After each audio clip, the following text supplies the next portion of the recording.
What's going on, YouTube? We're back with another episode of Homesteading.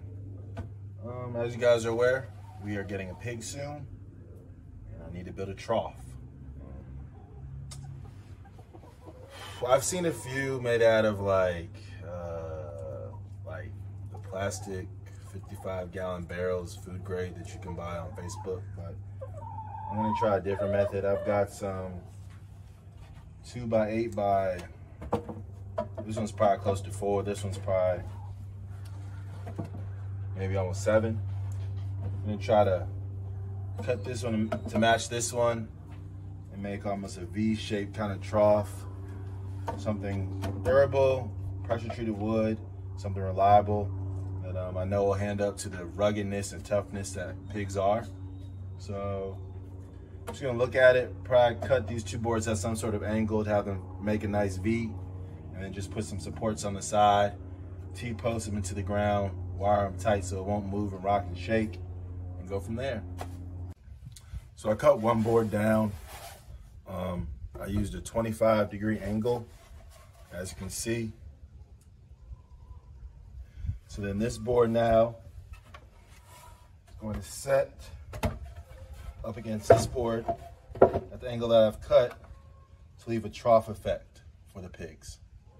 I'm going to take 2 L braces and put one on each side in a V shape to support it. And then I'm going to get the remaining scrap here and box it in on each side.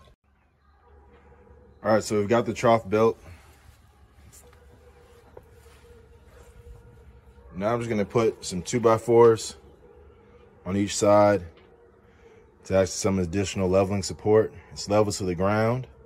And then we're gonna get it staked in with some T-posts and then wire it down to ensure that they can't move it, knock it over, and turn it upside down. All right, so I've got my light duty T-post here. I'm gonna use this DeWalt angle grinder to cut 2 2-foot sections out of it and then have them cut at angles. That way I'm gonna nail about a section into the ground, then leave a section exposed above ground, and use these holes within the T-post to thread wire through the actual trough itself and the T-post to have additional support. So again, they can't rock it, they can't move it.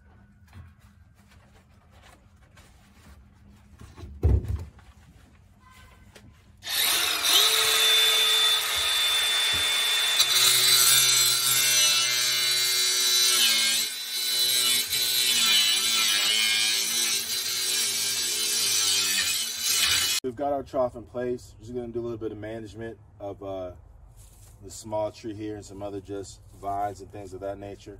Clear all those out. And then I'm gonna nail my T-posts about 1 foot into the ground, 1 on each side. And then use my wire to go through, after I drill 2 holes, through the T-post to keep the actual trough in place. All set, we've got the trough in place. We've got the light duty T-posts about 1 foot in the ground and then 1 foot exposed with the wire wrapped around the trough. We've got the divider in there to keep from any type of food aggression. And again, we've done the wire wrapped around the heavy duty wire wrapped around the light duty T-post on this side too. That's it, guys. Pretty simple build today. If you have any questions, please make sure to leave them below.